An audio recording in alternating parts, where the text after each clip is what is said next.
Now, do you have a hospital record from where you were pushed? Because I don't believe that. I don't believe that you were pushed. I don't believe you were injured.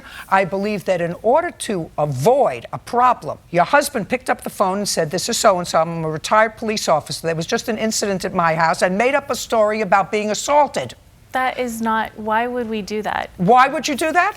Because your dog bit the plaintiff and bit his dog, and I cannot believe, I'm going to look at the hospital records and look at the medical records and see whether you're blind or whether he's lying about having been bitten on his hand. I'd like to see them. Yes.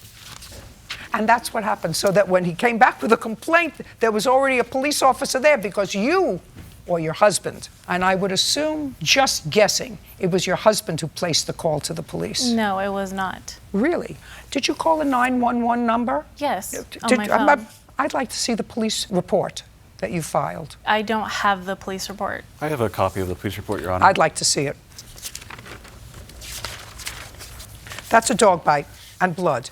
That's a dog bite and blood on his hand. When we were speaking, there was no bleeding from him. He was not doing anything like that. He was holding my dog, yelling at me, accusing my dog of doing all of these things. I have small children. I would not have a vicious dog in my house if...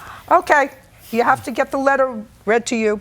Dear Judge Judy, I keep it on my bench. Dear Judge Judy, enclosed is a letter to our local newspaper. It concerns a broken-hearted grandfather who repeatedly warned his kids about pit bulls around the grandchildren. Thought you might want to keep this in case you get another one of those careless people. And this is an open forum letter. I have met thousands of them.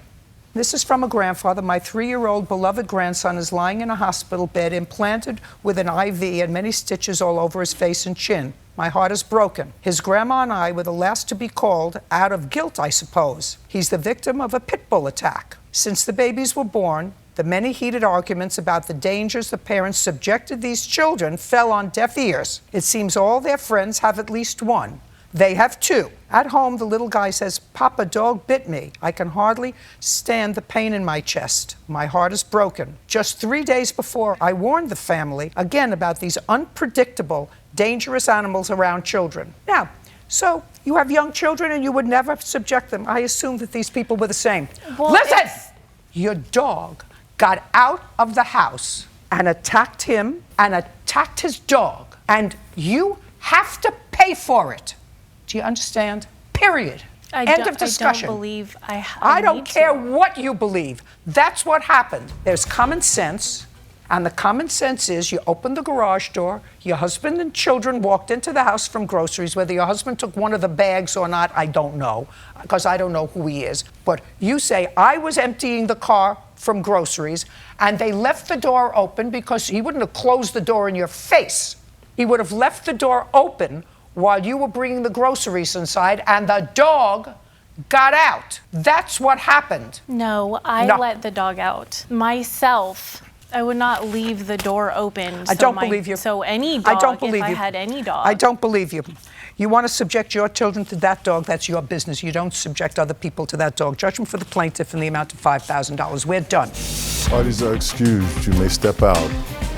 His dogs were not on a leash. My dog was. It was all made up. They came onto my property. I mean, just trying to get out of the bill. It's ridiculous. I thought my dog was going to lose a leg at one point, so I was afraid for her life. Just some bleeding. She's healed up and we're going on walks again.